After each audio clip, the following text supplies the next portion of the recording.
juga. Nah, kemudian pada waktu itu kita kaget, sungguh-sungguh kaget setelah mendengar cerita daripada keluarga ini yang dibawa oleh Kang Deddy ini. Oleh karena itu kami berpikir, kenapa masih bisa terjadi ya kasus seperti ini di negeri ini? Saya sudah mengalami pengalaman yang pahit ketika kasusnya Jessica Wongso. Kita bisa menonton bagaimana kasus itu terjadi. Namun pada waktu itu tidak terjadi seperti yang sekarang ini. Karena pada waktu kasus Jessica Wongso, media sosial tidak seperti ini kencangnya. Kalaulah mungkin media sosial sebegini kencangnya, mungkin akan berbeda masalahnya. Ya. Pada kasus Jessica Wongso, itu hampir 70% pada waktu itu orang mengatakan dia bersalah. Tapi setelah mulai persidangan disiarkan pertama kali live, disiarkan langsung televisi, akhirnya berbalik.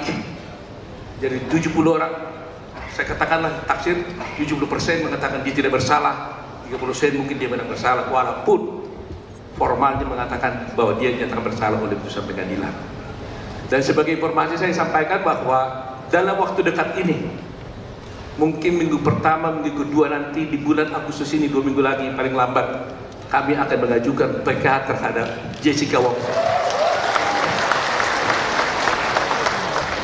Saya mohon doa dari teman-teman semuanya, dari Bapak sekalian, bahwa PK yang kami ajukan ini mudah-mudahan bisa membuka tabir betapa banyaknya kejanggalan-kejanggalan, dugaan-dugaan rekayasa dalam satu kasus yang akan kita bisa saksikan secara bersama, ya. Dan itu dilakukan dengan teknik-teknik yang sangat tinggi, yang tidak bisa dilakukan oleh orang sembarangan. Hanya orang-orang yang pintar bisa melakukan seperti itu. Saya katakan ini dugaan yang harus saya buktikan di pengadilan nantinya. Ya. Kasus ini tenggelam mungkin pada 2016 karena bersamaan kasusnya dengan Jessica Wongso. Karena Jessica Wongso juga terjadi persis pada 2016. Jadi yang disiarkan itu adalah kasusnya Jessica Wongso, sehingga ini tidak ada yang membawanya dan ini tenggelam. Sekarang ini jadi hidup kembali dan sudah hampir 8 tahun ya. Hampir 8 tahun kasus ini sudah berjalan. Ya, 2016 ya. Saya terus terang aja sangat berterima kasih ya, baik secara pribadi maupun sebagai Ketua Umum Pradi kepada Kang Deddy. Karena saya pikir Kang Deddy ini bukan pengacara, bekas bupati. Saya jangan bilang bekas lah ya. Bupati tahun berapa ya, mantan bupati gitu ya. Oh, mantan suami, mantan suami. Nah, masih kosong, artinya sampai daftar masih boleh gitu ya. Itu kode alam namanya, kode alam. Nah, jadi coba bayangkan seorang yang mantan bupati, bukan pengacara, tapi bisa berjuang di bidang hukum, membawa seluruh keluarga dari Cirebon ke Jakarta dengan upaya sendiri. Tidak mudah teman-teman semuanya, tidak mudah. Karena bukan persoalan hanya uang, waktu, pikiran, beban mental, termasuk tuduhan-tuduhan yang macam-macam bagi semua orang. Tapi kami yang merasakan sendiri, saya dengan tim ada di sini, semua ada Pak Jutek. Waktu itu langsung saya telepon Pak Jutek dari Bandung sama Pak Ruli. Jutek, Pak Ruli, tolong datang ke Jakarta. Itu saya telepon kira-kira jam 11, mau janji dengan Pak Deddy itu jam 2. Dia langsung dari Bandung langsung bus jam berapa, jam 12 langsung berangkat ke Jakarta. Kita terima tim dari Kang Deddy dan semua keluarga. Saya katakan hari ini Pradi mendapat kehormatan untuk diberikan kesempatan oleh Tuhan Yang Maha Kuasa untuk bisa berbakti membela suatu keadilan di Republik ini. Ini bukan beban.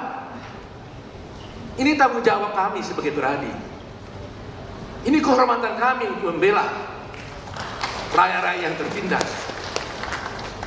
Sekian lama beradi berdiri, kami memiliki PBH, Pusat Bantuan Hukum Perhimpunan Advokat Indonesia, di hampir 162 cabang di seluruh Indonesia, di mana Pusat Bantuan Hukum ini bekerja secara cuma-cuma, pro bono, gak bayar di seluruh Indonesia.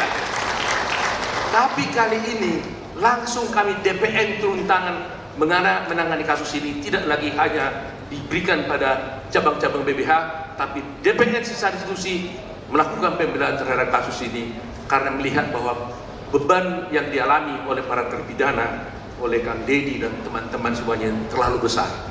Oleh karena itu kami ikut terjun dalam ini dan membentuk tim untuk membela sampai kapanpun agar keadilan dapat bisa ditegakkan di kita ini. Kang Deddy sudah mengatakan tadi itu, akses to justice, akses kepada keadilan, itulah yang selalu tertutup di negara kita ini. Bagaimana tidak tertutup?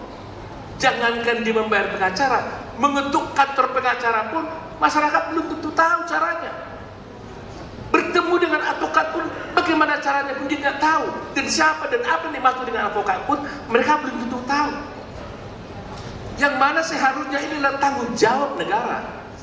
Negara lah yang bertanggung jawab berdasarkan Undang-Undang Dasar, harus memberikan kepastian hukum bagi semua rakyat Indonesia. Oleh karena itu saya mengutip apa yang dikatakan oleh Cicero. Dia katakan bahwa the safety of the people shall be the highest law. Keselamatan rakyat, keselamatan masyarakat adalah merupakan harusnya menjadi hukum yang tertinggi bagi rakyat. Dan itulah yang harus diperjuangkan sekarang ini. Oleh karena itu, terima kasih Kang Deddy, sungguh-sungguh from the of my heart, dari hati paling dalam. Saya yang tahu apa kata orang kepada Anda, jangan khawatir. Apapun tuduhan orang pada Anda, jangan khawatir. Kami tahu bagaimana Anda datang ke pertama. Anda tidak menangis di depan umum, di depan saya juga Anda menangis pada waktu Anda membawa kasus ini di ruangan saya. Sampai saya juga hampir menangis jadi. Ya untuk masih Tuhan. Sungguh-sungguh Kang Deddy, sungguh-sungguh.